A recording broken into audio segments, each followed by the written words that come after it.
Queridas irmãs, queridos irmãos espíritas, caros amigos que nos acompanham através da Web TV Mansão do Caminho, que tenhamos uma noite de paz. O espírito Manuel Viana de Carvalho era-me totalmente desconhecido. No ano de 1957, eu visitei pela primeira vez o Rio Grande do Sul. E na programação que foi estabelecida pela Federação Espírita Estadual, colocou-se a cidade de Pelotas, onde eu deveria iniciar um périplo por várias cidades da região. Fazia muito frio, mês de junho, igual ao nosso frio. Hoje mesmo aqui estávamos com 25, uma barbaridade. E então eu estava de roupa branca, nordestino, e peguei nada mais, nada menos do que 5 graus, com o minuano, o ventinho, bem agradável. Não desencarnei, porque não me lembrei. Era um frio tão grande que eu não lembrava de nada. Então a conferência seria no Teatro Guarani, um dos grandes teatros do apogeu da borracha e das carnes. Da borracha no norte, o Teatro de Manaus, o Teatro do Pará, o Teatro do Rio Grande do Norte. Eram os teatros clássicos e majestosos até hoje. O Teatro Amazonas, o Teatro da Paz, no Pará, são classificados dentre os mais belos da humanidade. Mas no Sul nós tínhamos em Porto Alegre o grande Teatro Central, que foi demolido, e aquele no qual íamos falar pela primeira vez, um teatro muito belo. No dia seguinte seria aí, dessa cidade muito fria. E então o Teatro Guarani é de uma beleza surpreendente, é uma verdadeira joia. E os residentes na cidade orgulham-se de possuir esse maravilhoso teatro. Chegou o momento de me apresentar e eu não conhecia quais eram os hábitos dos irmãos sulistas. Levaram-me e preparavam o ambiente com alguns números musicais. Quando eu me adentrei no teatro e fui pela parte interior até o palco, eu ouvi uma voz em um discurso imponente. Falava sobre o batismo, a ironia do batismo, o batismo com água, dizendo que se tratava de uma verdadeira ufania, porque se isso era para tirar o pecado original, qual era o pecado original de um navio, de um submarino e de animais? E então continuava no discurso e eu me admirei da eloquência do orador. Quando cheguei ao palco, estava um número muito grande de pessoas convidadas, o auditório estava repleto e eu continuava a ouvir o orador inflamado. Procurei-o na multidão e não o vi.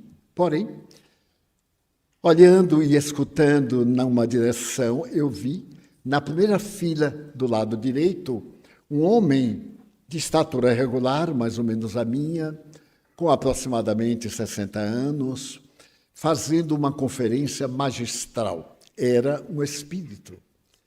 Eu fiquei olhando para ele e eu continuei ouvindo a conferência enquanto o auditório celebravam essas apresentações. Naquele tempo era muito comum declamações, músicas horríveis, que eram cantadas pelos espíritas, que ainda não tínhamos músicas. Por fim, quando acabaram, ele desceu e veio diretamente até mim.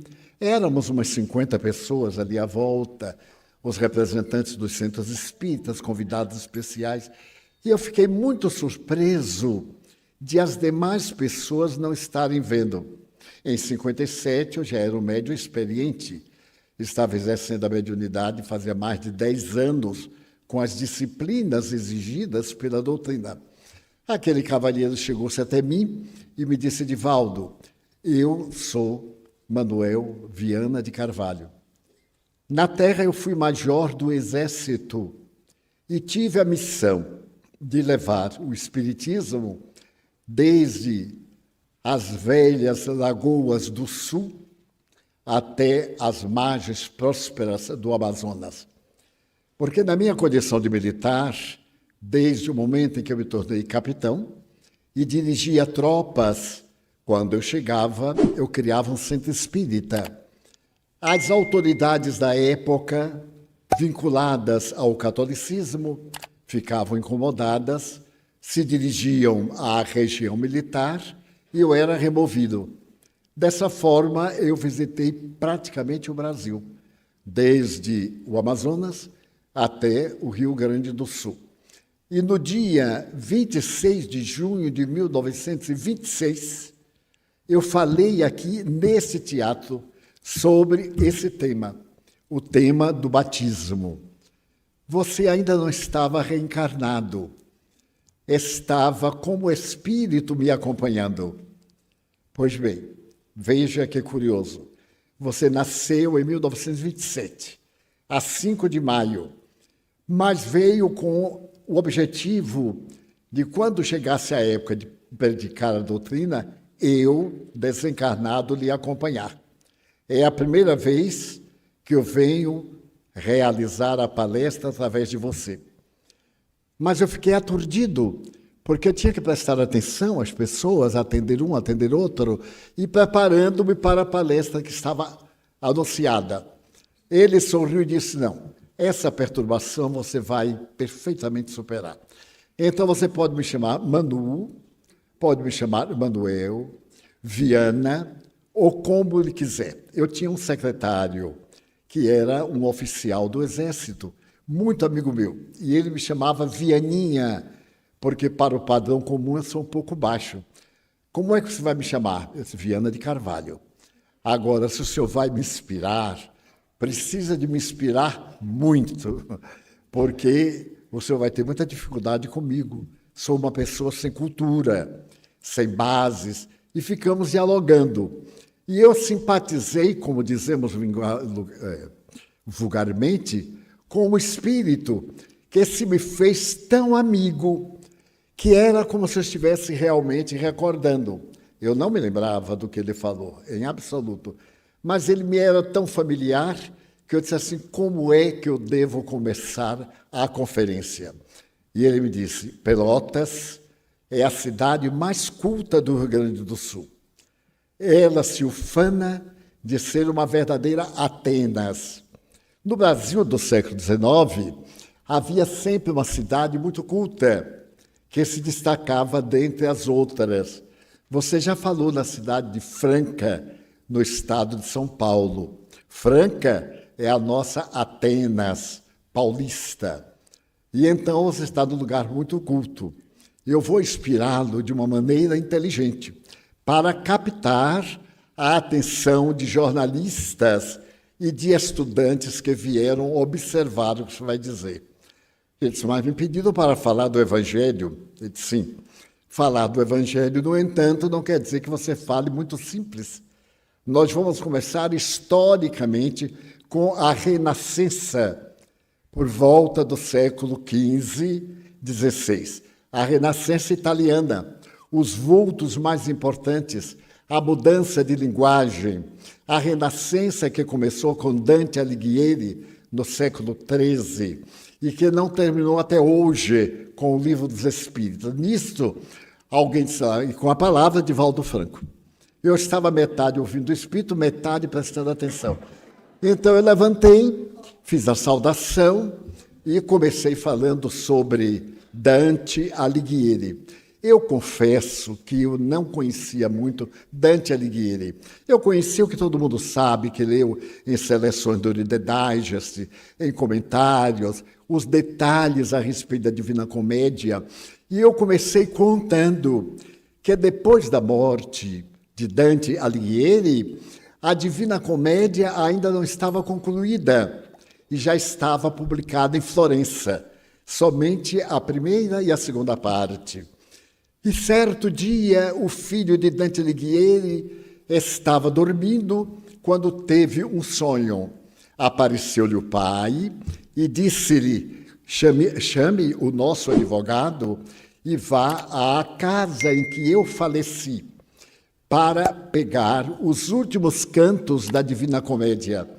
Estão em um pequeno cofre na sala de jantar, cobertos por uma pintura. Retiram, porque a obra está incompleta. O rapaz levantou-se, era madrugada, foi à residência do advogado, chegaram ambos e encontraram, por detrás de um painel, daqueles painéis japoneses de tela, pintados, um cofre que estava aberto e ali os 12 cantos da Divina Comédia, a viagem ao céu. Então eu comecei a contar como se eu tivesse lido em algum lugar. A ideia chegava-me à mente como se fosse uma recordação. E eu fui falando e me encantando, porque eu dizia: nossa, mas eu sou inteligente. Como é que eu posso falar uma coisa que eu não sei? E deslumbrado com entusiasmo, esse entusiasmo nordestino, e o mais notável é que era verdade.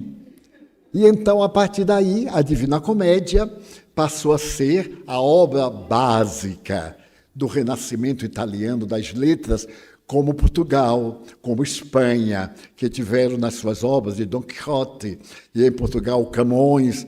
E então eu comecei a falar da história do Renascimento das letras e dos grandes personagens da França, da Itália e da Inglaterra, para concluir em O Livro dos Espíritos como sendo a pérola. Ainda recordo-me da frase: o Livro dos Espíritos pode ser considerado uma pérola de Ofir, colocado na coroa de um rei, a brilhar indefinidamente. E aí o povo bateu palma, eu digo: nossa, então está certo, porque nem eu sabia que estava certo. Foi assim que eu tomei conhecimento com o espírito Viana de Carvalho. Ele ficou meu amigo e começou a me apresentar a outros espíritos que no futuro, nós estamos aí em 1957, iriam comunicar-se por meu intermédio. E ele me disse que havia sido um escritor, que infelizmente somente alguns jornais antigos, anteriores aos anos 20, jornais espíritas, teriam páginas suas. E eu comecei a mandar essas páginas para a revista O Reformador. Mas ninguém encontrava as páginas do Viana para comparar o estilo, porque se conhece o autor pelo seu estilo. Passaram-se os anos, ele escreveu 4 livros por meu intermédio. Esse, inclusive, é um livro sui generis, porque Joana de Ângeles escreveu 10 momentos. São 10 pequenos livros. Ela fez uma coleção e me disse para a pessoa guardar no bolso. E o lançamento desse livro foi muito peculiar. Eu estou alongando muito? Não, nada. Foi peculiar porque eu tinha um amigo do Rio de Janeiro que era um senhor economicamente muito bem situado. E ele gostava das mensagens de Viana de Carvalho. Então, ele alugou o salão do Hotel Glória. Imagine, isso por volta de 1960. E então nós fizemos o lançamento do livro no Hotel Glória. É um livro pequeno. E eu fiquei constrangido. Então Viana me disse: não tem constrangimento.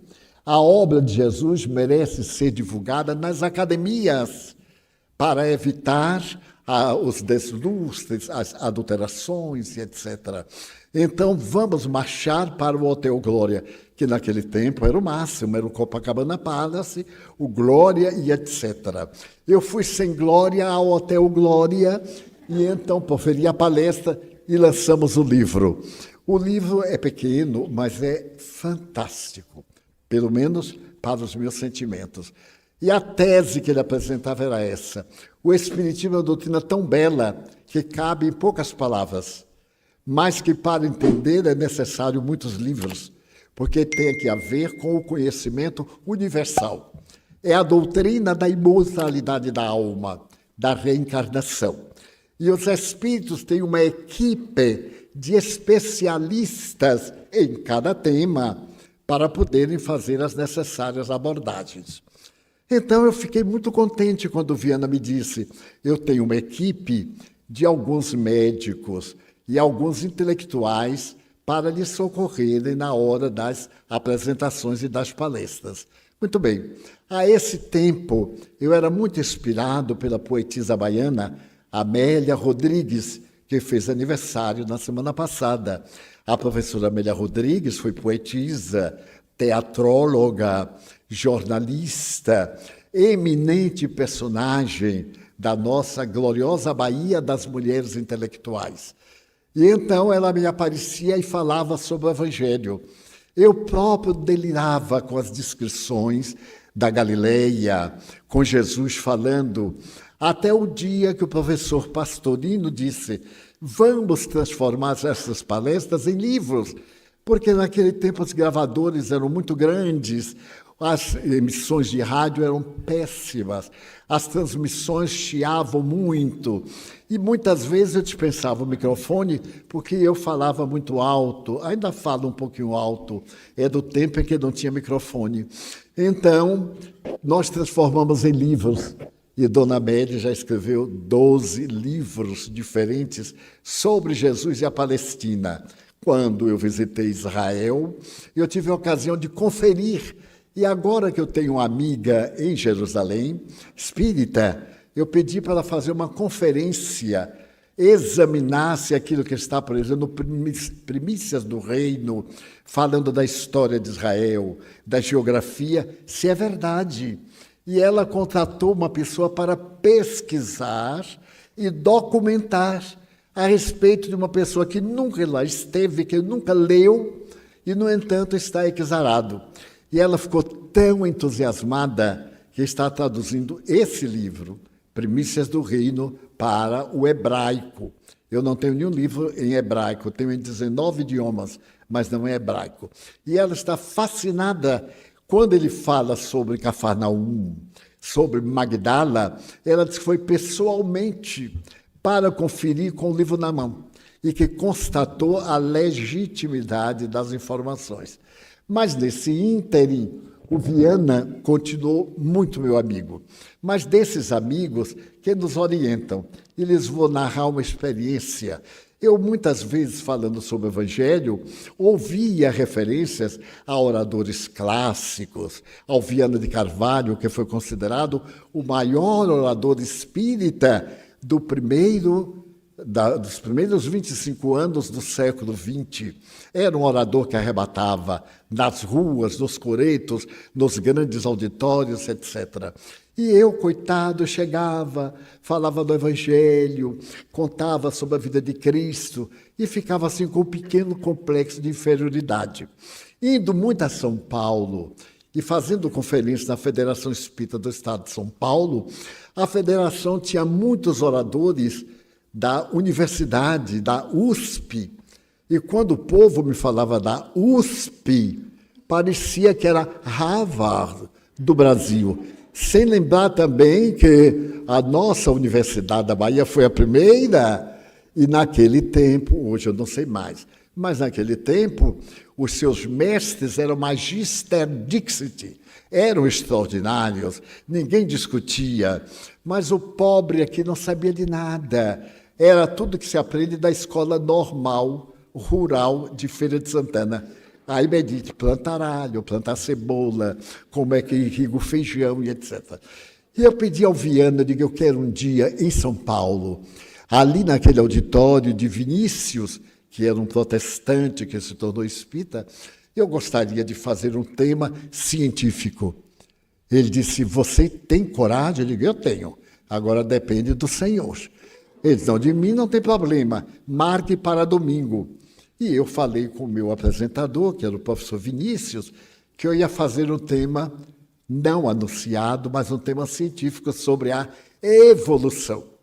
Ele disse, Valdo, é um tema pesado. Eu digo, eu sei que é pesado, mas os espíritos prometeram que iam ajudar.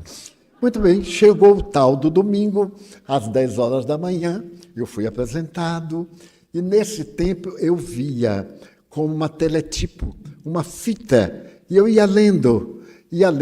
Quando acelerava, eu acelerava. Quando diminuía, diminuía.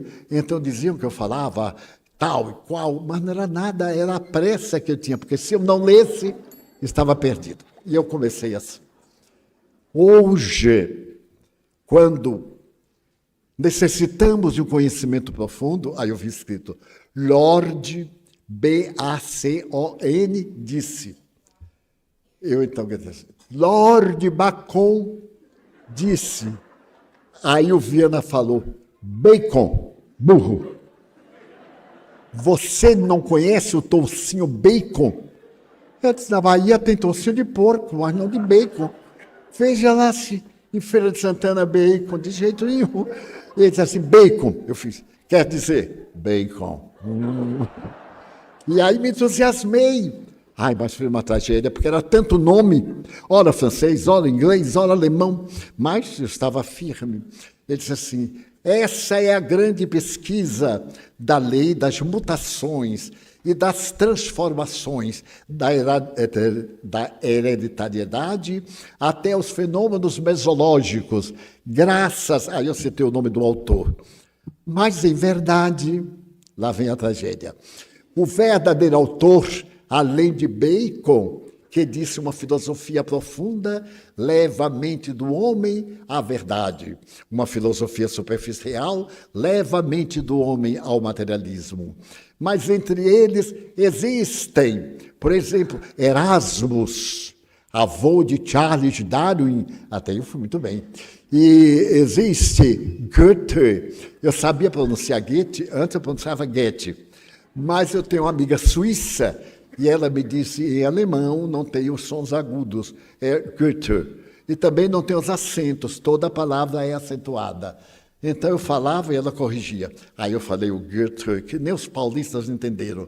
E Goethe, ai, todo mundo olhou e eu estava nadando em felicidade.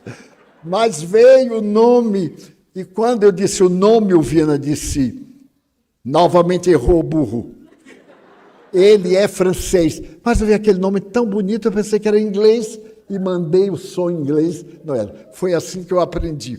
E aí eu fui caindo e levantando e falei sobre uma das grandes teses que eu sintetizei de alguma forma em nosso último encontro. E então Viana de Carvalho revelou-se um profundo estudioso. Na CAPEM, Caixa de Pecúlio dos Militares do Rio de Janeiro, havia muitos intelectuais, muitos militares, generais, marechais, havia 2. E um dia eles me propuseram escreverem perguntas para o Viana responder. E elegeram 10 cientistas na filosofia, na genética, na música, na arte, na geografia, na história. E eles me mandaram 60 perguntas. E eu perguntei ao Viana, você é capaz de responder? Ele disse, o que eu não souber, eu pergunto.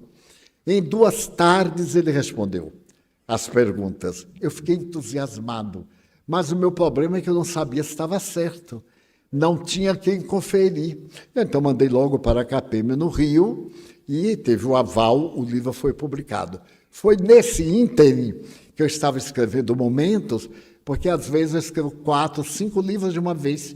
Cada dia vem um espírito e escreve o dele. Antes eu armazenava em pastas especiais. Agora, armazena no computador, é uma maravilha, porque não dá nenhum trabalho. Quando eu vou digitar, digito já no livro do responsável. E então, Joana me disse, olha, agora precisamos de editar um livro sobre esses momentos ricos de consolação. E convidou Viana. Ele aí contribuiu escrevendo esses momentos de consolação. Esses momentos de consolação, ele começa fazendo uma análise muito científica da vida. O primeiro capítulo é um capítulo bastante complexo.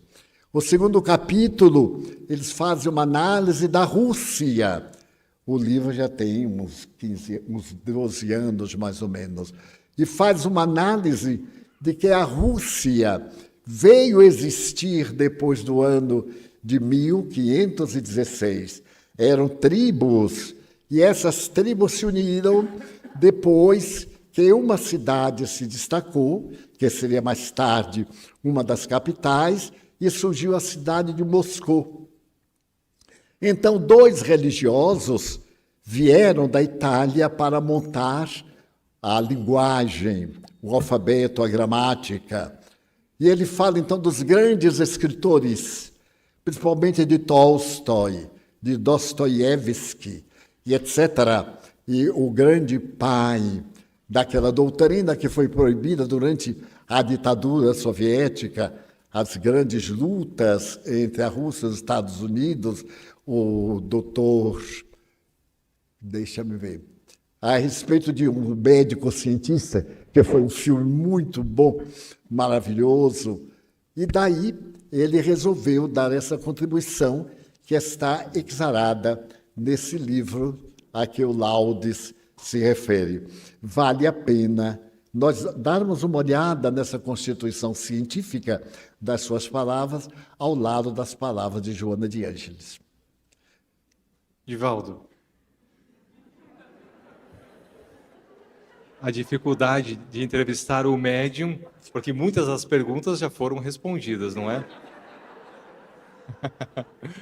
Mas, quando nós aprofundamos aqui no livro, no Momentos de Sublimação, Viana nos exige recorrermos a fontes externas, tamanho o conteúdo histórico que ele coloca nestas páginas, como você agora mesmo nos diz. Mas ele começa citando desde a época de Justiniano, no imperador, chegando em Césares de Rússia do século XVI, nos trazendo até a Revolução Bolchevique, nos apresentando nessas fontes históricas que muitas das lutas tinham um sentido real para tentar romper os laços religiosos. Eu gostaria de indagar qual a importância da história para esse aprendizado na sustentação deste laço com o Criador. De alta relevância, porque nós somos o nosso passado histórico, as nossas raízes de natureza sociológica, de natureza histórica, são muito importantes. Eu lia hoje uma nota de que uma organização internacional estava exigindo de Portugal para que nas escolas narrasse as grandes tragédias do colonialismo, não apenas o êxito dos colonizadores sobre as raças que se lhes submeteram. A história é também dos desgraçados, dos escravos, daqueles que foram roubados nas praias de Luanda e da África Ocidental. A vitória da nossa civilização portuguesa e latina é também a degradação da criatura humana, a seleção racial, o ódio às raças não denominadas puras, e nenhuma delas é pura, os preconceitos de ordem religiosa, destruindo as tradições e introduzindo os nossos sentimentos e visões. Os nossos índios, por exemplo, têm Tupã, a beleza de Tupã, do Guarani. E uma das lendas mais belas do Guarani é a respeito do dilúvio. Enquanto nós temos o dilúvio bíblico, a tradição Guarani tem também a história de que Ceci e Peri, o primeiro casal criado por Tupã, estava nas terras mais ou menos maranhenses, quando, de repente, vieram as chuvas. E as chuvas calamitosas destruíram tudo que já havia sido edificado. E naquele momento, Ceci e Peri treparam numa carnaubeira, que é uma planta legítima da região. É um tipo de palmácea. E eles correram por toda a região, seguindo os lençóis de água que formaram o Amazonas. Então, a lenda do Amazonas, em Tupi-Guarani, vem desse amor de Tupã, Deus, pelas criaturas humanas, através de Ceci e de Peri, o primeiro casal. Então, pede que nós respeitemos as culturas indígenas, sobre as quais colocamos os nossos alicerces. Se a cultura ancestral brasileira é pobre, os maias, os astecas, os incas e aquelas gerações que os precederam eram notáveis matemáticos. Quando nós vemos a pirâmide de Quéops, de Quéfrens e de Miquerinos, e vemos a grande esfinge encerrando mistérios matemáticos, ficamos surpresos de que aqueles amontoados de pedra têm seus corredores, suas salas de estudo, seus locais para os despojos mortos e, ademais, uma previsão da ciência. No ápice da pirâmide de Quéops havia uma abertura que ainda existe. Aquela parte era coberta de uma pedra especial que os tempos destruíram. E ali, naquela abertura, passa o meridiano inicial. Exatamente na abertura da pirâmide passa o meridiano que vai passar em Londres para o estudo dos meridianos e dos paralelos da Terra. Na base, nós vamos encontrar um cálculo algébrico que define o volume da Terra, os graus de colocação no espaço e, ao mesmo tempo, as percepções a respeito dos milagres da vida. No interior das furnas, nós temos várias pinturas antiquíssimas falando sobre o ser, trepanação craniana, cirurgias dentárias, o uso de substâncias para diminuir a dor, realizado pelos egípcios antigos, como no momento de mumificar, tirar as vísceras, preencher a vida e deixar um legado que ainda hoje preocupa a fisiologia, esse legado, preocupa a engenharia, como chegaram aquelas pedras de 20 toneladas cada uma. Aquele trabalho de colocá-las quadrangulares para encaixar, não tem um reboco, não tem um cimento, nada. Elas estão ligadas de tal forma que a lâmina de uma gilete não passa. Com que instrumentos eles conseguiram cortar e trazerem de região bem distante do Vale dos Mortos, onde estão esses cemitérios magníficos. Aqueles povos que ali habitaram, naquele Egito que foi escravo da Babilônia, que foi escravo de Nínive e de outros povos, e que hoje é um país ainda decadente, de terceiro mundo, em desenvolvimento, mas que foi a base da cultura de natureza transcendente e das experiências da imortalidade da alma. Como é que os egípcios conseguiram cometer e compreender o ser além, escrevendo o Livro dos Mortos, que é um legado tão real de imortalidade como os mais modernos tratados de metapsíquica ou de natureza transcendental. Então, Portugal vai agora introduzir nos seus livros de pedagogia, de educação, o sofrimento dos povos, que eles constituíram as bases. Portanto, nós temos necessidade dessa história para melhor entender. Por exemplo, quando Viana de Carvalho fala a respeito dos triunviratos, Roma havia adquirido o máximo de grandeza. Era uma república. Essa república tinha um senado, mas havia crescido tanto que era impossível dirigi-la de Roma. Quando, então, o próprio Senado sugere um governo tríplice, 3 grandes nomes para governarem esse imenso território. Então, o primeiro triunvirato tem à frente Júlio César. Mas Júlio César era um guerreiro tão extraordinário que foi considerado um dos maiores latinistas da humanidade. Ele deixou obras de latim, o latim superior, não o latim que falavam os soldados, com a grandeza daqueles grandes sábios que vieram antes da nossa cultura cristã.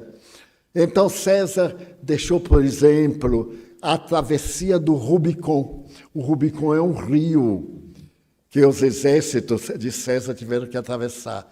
E ele escreve em latim, que é uma hoje das averiguações a respeito do latim mais puro. E outras obras grandiosas. E esse general, considerado o maior conquistador do mundo em todas as épocas, deixa um legado muito grande até o momento em que vai assassinado nas escadarias do Senado. E logo se forma o segundo triunvirato para preparar a terra para o nascimento de Jesus. É depois do segundo triunvirato, no período de Augusto, Caio Júlio César. Este homem notável, Otaviano, filho de César, o grande guerreiro, que nasce Jesus no período de paz. Daí o Viana procura demonstrar que a cultura nos dá a lógica da nossa existência. Por que o latim predominava entre todas as línguas, enquanto a guerreira Roma cuidava do latim, a bela Grécia cuidava da arte, da música, do balé, do teatro, da filosofia. E nós vemos que a filosofia ocidental é toda grega, depois é greco-latina, depois invade o mundo. Então, há uma grande importância em nós conhecermos a nossa história, conhecermos a razão por que Jesus veio naquele momento. Por que naquele momento e não hoje?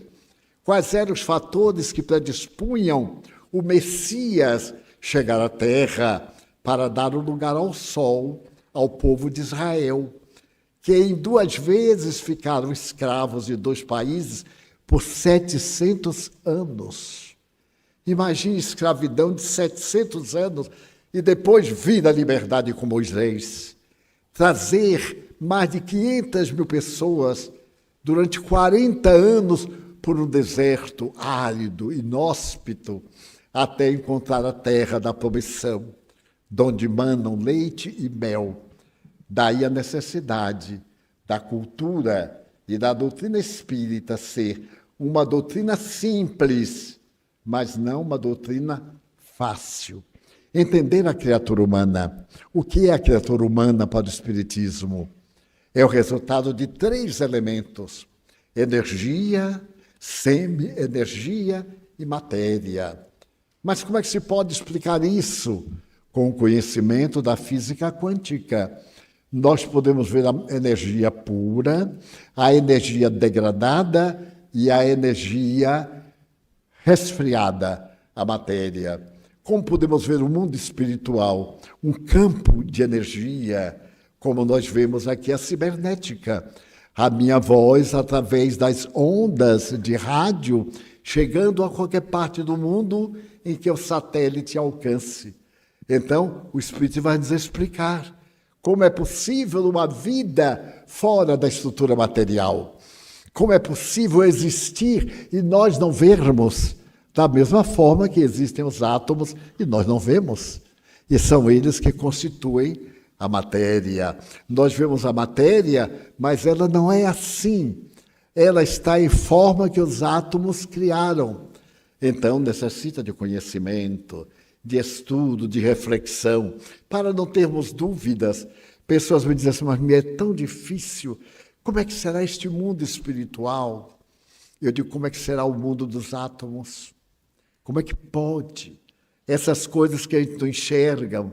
Um átomo que é invisível tem 63 semipartículas. Nem com os telescópios, os microscópios mais avançados, para podermos enxergar determinadas constituições materiais, como essa energia de Higgs, a última partícula descoberta a respeito da matéria. Então, o Espírito vai nos explicando, desde a física de Newton, dos 3 estados da matéria, sólido, líquido e gasoso, como das variedades imensas. Pegamos um pedaço de gelo, portanto, sólido. Colocamos para derreter, líquido. Aquecemos, gasoso. É a mesma matéria em 3 fases, mas isso são fases grosseiras, porque depois do estado gasoso, cada átomo possui um universo dentro dele. Daí é necessário ter conhecimento. Não é apenas crer. Muita gente crê, mas tem dúvida. Então, vamos buscar o esclarecimento em Livro dos Espíritos, que Allan Kardec explica detalhadamente. No Livro dos Médiuns, como é que pode uma energia se comunicar através da criatura? Da mesma forma que a minha voz, através de um aparelho de transmissão, vai para a ponta de uma antena e essa antena joga numa outra antena de rádio em um satélite que transmite para uma outra estação e vai terminar sendo ouvida. Então não podemos ter dúvida, porque tudo é tão lógico, através de paralelismos. Mas o que ressalta mais é o amor. A gente vê que as pessoas que amam são felizes. Elas têm prazer de ensinar, de orientar, têm paciência, alegram-se com isto. É o Evangelho de Jesus. Daí, ter essa linguagem, às vezes, complexa e ser necessário que nós nos aprofundemos um pouco mais. Eu, por exemplo, tenho a fé natural. Eu creio. Creio, sinto, vejo, percebo, vivo neste mundo curioso. Horas me atrapalham, horas me ajudam, horas me perturbam. É tão curioso. A nossa vida é sempre assessorada. Há poucos dias estávamos no nosso café da tarde, o cafezinho da mansão, e ficamos conversando, ali o grupo. E entrou um espírito muito curioso que não gosta de mim, porque os espíritos também têm suas preferências. Eu tenho muitos inimigos, eu fico tão contente, porque é ótimo ter inimigos. Ruim é ser inimigo. Mas eles não gostarem de mim, é ótimo, é inveja da minha beleza, por certo, não? Da minha vida longa, porque para chegar aqui precisa muito feijão, e muita gente come e tem indigestão, e eu não. Há pouco tempo o nosso presidente falava, mas Divaldo, é admirável, a pessoa mais jovem residente na Mansão do Caminho, é residente, tem 70 anos, a mais jovem. O resto é de tremer o chão, mas ninguém morre. É uma coisa incrível, adoece, ninguém pegou Covid, nem convidado, nem nada.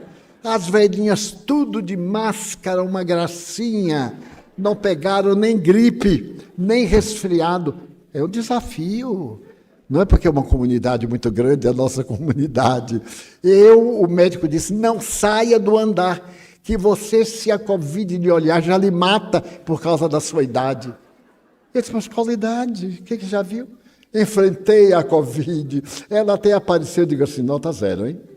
Eu estou aqui esquecido. Pois bem, essas pessoas têm um estômago muito delicado. Essas velhinhas com velhinho fazem um lanchezinho antes de dormir, de carne de porco, de feijoada, essas coisinhas assim, de rabada, essas coisinhas leves. Então, o nosso presidente ficou e disse, mas como é que pode? Fulana, não disse o nome todo, né, porque é proibido, tem 85 anos e um apetite que é impressionante. É a 4ª refeição. Tem o café da manhã, como dizia um ex-presidente, pelo menos o brasileiro tem que comer 3 vezes, aqui são 4. O da manhã, que é mais ou menos assim, um beijo bem forte. Meio-dia, Deus tenha compaixão de nós. 5 horas, também aquele reforço porque a gente vai ter reunião, vai desgastar mais 10 horas da noite, está tudo alegrinho, ali agitado, e não faz mal, como é que pode? A alegria de viver. E nós já tentamos ver se acabávamos com esse lanchezinho, porque dizem que é muito pesado, não sei para quem, porque todo mundo cai na cama, dorme, não tem digestão, não tem nada. O máximo que nós temos é um remedinho para ajudar a digestão. Nada mais. Então, o quê? É a alegria imensa de viver. A certeza que nos dá esta fé maravilhosa. Divaldo, a benfeitora, no início da obra, ela coloca que essas páginas estariam auxiliando a criatura humana a construir um roteiro de paz e de sublimação. E ela encerra a obra nos trazendo uma mensagem da sublimidade do amor. Você poderia nos levar um pouquinho mais a fundo sobre essa mensagem? O meu problema é que eu falo pouco, não consigo falar muito. Mas Deus tenha piedade de nós. À medida que nós somos esclarecidos, a vida tem mais cor. Faz algum tempo eu fiz uma cirurgia de catarata. Eu enxerguei sempre muito bem, eu achava. E um dia, por fim, eu fui ao médico para fazer um exame. Ele disse, você está com uma catarata. E ainda está numa fase boa, você pode operar. Ele disse, mas doutor, não diminuiu nada. Eu leio sem óculos, tudo bem. Ele disse, mas é bom você fazer. Eu perguntei a ele assim, posteriormente dói muito? Ele disse, não, é muito fácil. Aí eu fiz a tal da operação. E quando eu terminei, disse, agora tem o outro olho. Eu digo, meu Deus, por que tudo é tão complicado? Por que não fez logo os 2 olhos de uma vez? Mas aí marcou, eu fiz. Mas quando tirou o algodão que eu olhei, a vida era diferente do que eu via. Eu via as coisas assim, amarela.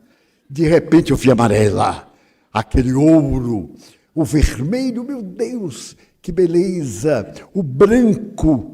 Eu redescobri, era a catarata que estava filtrando, né? E eu sempre tive um ouvido incrível. Por exemplo, eu olho para o auditório e muitas vezes eu ouço que estão conversando.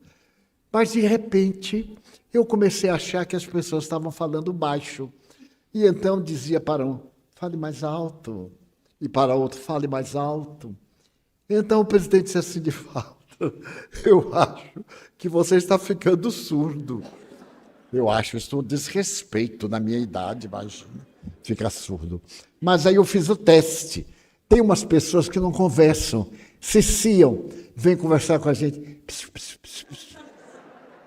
Não há ouvido que entenda. Eu digo assim, não tenha medo. Mas aí eu comecei a achar que todo mundo estava falando baixo. Bom, aí eu fui indicado para medir a minha audiofonia. Mas eu fui absolutamente tranquilo que a médica ia dizer, mas que ouvidos fantásticos. O presidente tinha razão. Agora é uma razão curiosa. Eu continuo ouvindo além do que devo. Porque eu ouço de cá e de lá. E não atrapalha. As vozes espirituais eu ouço de criança, de adulto. Eu sei distinguir qual é a voz de um homem, de um velho, psiquicamente. Pois bem, e então chegou o momento de colocar os aparelhos. E eu coloquei anteontem. Achei uma maravilha, coloquei, ninguém viu, está vendo? Precisa prestar mais atenção aos velhos, porque tem um rolo que bota por aqui, que enrola. E, no princípio eu vi aquela zoada, aquele chiado. Meia hora depois eu acostumei, eu me adapto com muita facilidade. E quase que durmo de aparelho ligado, porque estava ouvindo muito bem. Mas hoje eu estava ouvindo tão bem que me esqueci do aparelho. E vim lembrar aqui, porque uma senhora veio falar comigo, e as pessoas vêm falar comigo, falam tão baixo, com medo dos outros ouvirem. Eu digo, não se preocupe, não ouvem não. A distância aqui foi calculada, foi tudo medido, e eu ouço muito bem. Mas essa pessoa fala tão coloquial, que parece que está num confessionário. Eu já procurei qualquer método, se alguém tiver uma ideia melhor do que a minha, eu agradeço. Botar uma mesa, ficava baixa, a pessoa ajoelhava. Eu digo, meu Deus, quem está de fora vai dizer que está de joelho para falar comigo. É porque o povo tem uma mente maravilhosa, né? Ele diz assim, não, levante, faz favor. Aí botou agora uma mesa mais alta, aí a pessoa ainda ajoelha. Quem tiver uma ideia, porque alguém sugeriu botar aquela partezinha do confessionário, porque não tem o jeito. Ninguém pense que ajoelhar ali é porque eu peço. Não, é porque a pessoa acha que é de joelho, fica na altura e eu ouço mais. Eu ouço muito bem, até o que não devo. Então, a doutrina nos dá esta beleza, como diz Joana. Esses esclarecimentos confortam. E na parte final, eu saber que a morte, que é horrível, é o tipo da antipática, chega sempre quando a gente não quer. A gente está louco para morrer e ela não vem. E a gente está adorando, casou ontem e a morte. Cuidado, hein? Eu estou perto. Isso é falta de caridade, com certeza. E então nos arrebata, e eu ter certeza que minha mãe está me esperando. Não é uma linguagem freudiana, que no caso minha mãe. Meus amigos estão me esperando. Eles me dizem, estamos te aguardando. Eu digo, mas não tenham pressa. Eu estou muito bem. Daí, meus queridos amigos, Joana, com muita ternura, uma mãe espiritual. Em 4 encarnações, ela foi religiosa, foi abadesa de convento. Então, ela sabe lidar com as nossas dores. Muitas pessoas chamam-na de mãezinha, eu também chamo. Aqui, de público, eu chamo Joana. Mas quando eu vou conversar com ela de noite, eu digo assim, ai, minha mãezinha, tenha compaixão de mim. Aí eu fico bem sofrido para inspirar compaixão, né? Já que vai pedir, a gente tem um tom. Eu peço a Jesus assim, meu Jesus, tenha misericórdia de mim.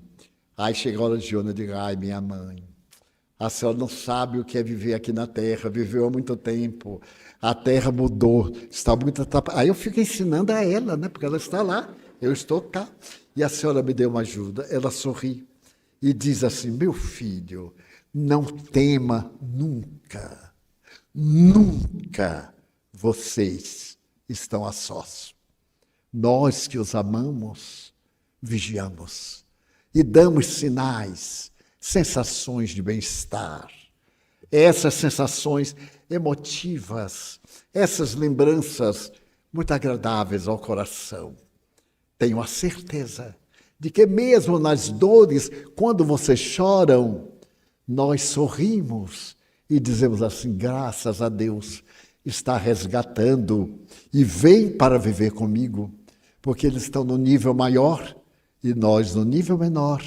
Necessitamos evoluir, resgatar nossos erros com a Mãe Terra, com as criaturas, para evoluirmos. Então, Joana vem encerrar o livro dizendo que todas essas lições têm por objetivo confortar-nos, dar-nos a alegria de viver e, sobretudo, encontrar o objetivo da vida. Qual é o meu objetivo da vida? Alguém me disse, eu estou com um amigo numa depressão profunda, materialista. Você atenderia? Eu digo, mas com muito prazer. E veio o materialista e me disse assim, eu não creio em nada.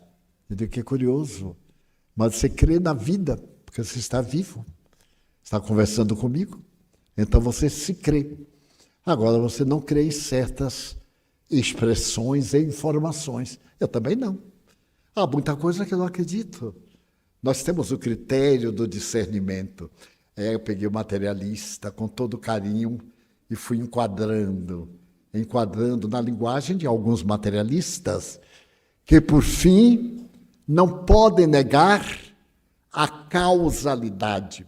Porque nós não aparecemos como um milagre, de repente apareceu a terra povoada.